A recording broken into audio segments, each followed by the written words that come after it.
Bitcoin price shows you how screwed up the world of finance is, because it doesn't have bankers and politicians manipulating prices in a way to smooth it out, to make it look like there's no problem. Bitcoin telling you there is a problem. Well, you're the king of a circular Bitcoin economy here in Bitcoin Beach, right? This is really where it started with the gift, I guess, that goes back a few years to get the economy in El Zonte into a circular Bitcoin economy.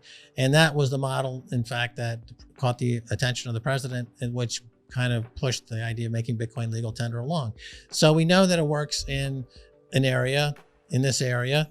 The question is, can it become a regional and a national circular economy? And this is the path of Bitcoin to becoming a standard, a unit of account. Right. So with Bitcoin and all money, it starts off as a collectible. Then it moves into a store of value. Then it goes into medium of exchange. Then it becomes unit of account. So with Bitcoin, when I started, it was, you could say it was more in the collectible stage. And then it moves into the store of value stage. And certainly people like Michael Saylor would tell you why they have their cash parked in Bitcoin, because it's protection against the melting ice cube of inflation. That's an argument of Bitcoin as store of value. Despite the volatility, it's still, over any 3 or 4 year period, your purchasing power in Bitcoin kills all fiat money and gold, right? It's proven itself as a store of value. So here in El Zonte and in El Salvador, it's already made the leap into medium of exchange because the president made Bitcoin legal tender. Because of Max and Stacy and other media and the legalization of Bitcoin, I guess you could say, it's an odd way to phrase it, but the awareness of Bitcoin is 100%. So everyone in this country has heard of Bitcoin, which is the first step toward adoption. And then actual adoption, I think, is in what the number I hear, 10%, let's say. But when you have 100% awareness of this, it's just a matter of that awareness growing into using it. And that usually takes 3 or 4 years or 4 years. I think the cell phone penetration in El Salvador is roughly 50%. So, I mean, that's without a cell phone, that's obviously an inhibiting factor in adoption. But nevertheless, so you have the awareness is there, the adoption is going higher, and the fallout in the fiat money world drives adoption. I always say that what drives adoption the most is panic. And as people are panicking out of Silicon Valley Bank and all these other fiat money banks and everything that's happening in the fiat money world, they're looking around for alternatives. And there's only 3 real money in the world. One is a treasury bill, one is gold, the other is Bitcoin. And the one that's lagging, that's cheap relative to everything else, that offers the most mobility, fungibility, portability, etc., would be Bitcoin. It's a superior form of money. So it's going to attract critical mass. That's continued to attract critical mass. And then it moves from medium of exchange to unit of account, which is essentially your circular economy. So everything is priced in Bitcoin, everything is paid in Bitcoin.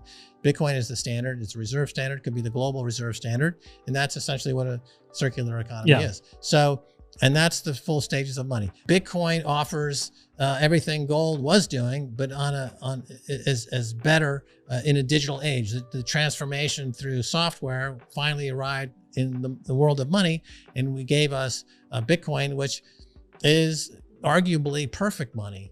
And another argument why the 20 or 30,000 shitcoins never have any chance of succeeding, because they're trying to compete with perfection. So when Bitcoin was birthed, it was perfect. So there's no need to try to beat it. Like 5,000 years ago, some guy came up with the wheel. It's like, here's the wheel. For those at home who are losing eyesight like I do, make it in a bigger magic marker. Here's the wheel. Okay. Now this basic design, is perfect. There's nothing. Okay. That's it. That's the wheel. No one's improved on it. Bitcoin is like this. It's like, this is actually a stroke of genius. It does exactly what it should do. It's a perfect store of value. It's perfect money. It's portable. It's fungible. It's divisible. It's desirable. The attributes of Aristotle said would apply to gold.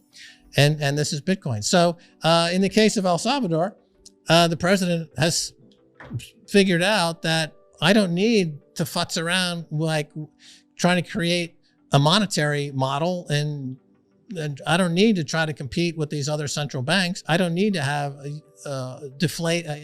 inflating paper money. I can just have Bitcoin take care of that. Yeah. You know, the monetary policy is dictated by Bitcoin. Bitcoin is the monetary minister ultimately at the end of the day, and it does a perfect job. In 2008, we saw the white paper. In 2009, the Genesis block.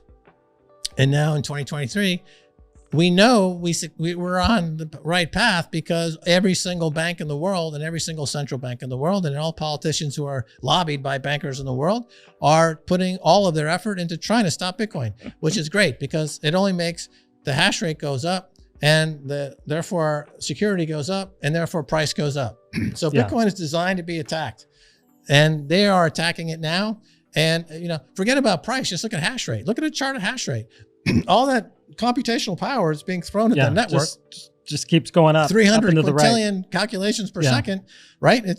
And so that's the metric you got to look at. Price, the volatility reflects the fact that the global financial world is fucked up. And this is true price discovery is in Bitcoin price discovery. Bitcoin price shows you how screwed up the world of finance is because it doesn't have bankers and politicians manipulating prices in a way to smooth it out, to make it look like there's no problem. Bitcoin telling you there is a problem.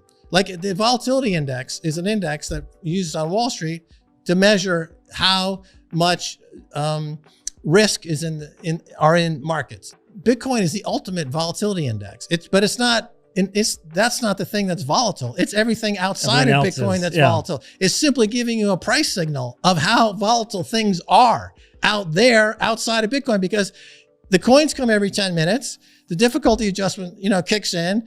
All the incentive models are brilliantly designed. It's the Sistine Chapel of money, right? It's all aesthetically gorgeous.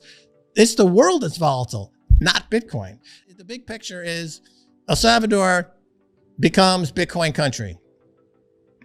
Okay, so what can we do to move it in that direction?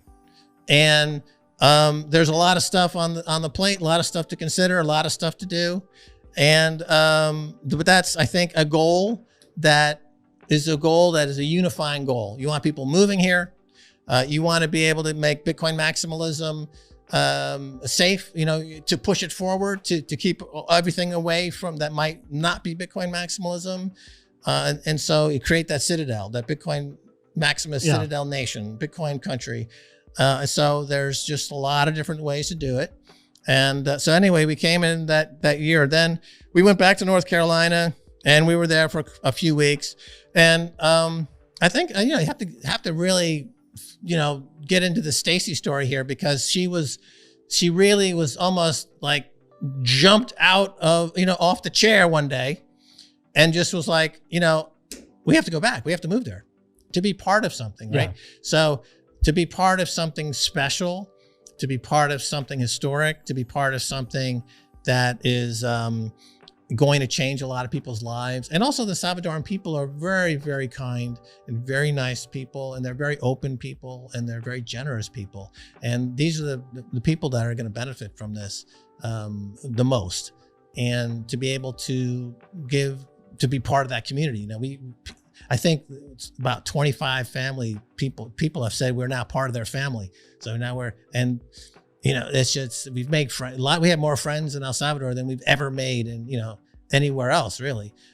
So it's a very warm place. And you add it all up, and why wouldn't you want to live here? I'm just like living here and breathing here and being part of this revolution.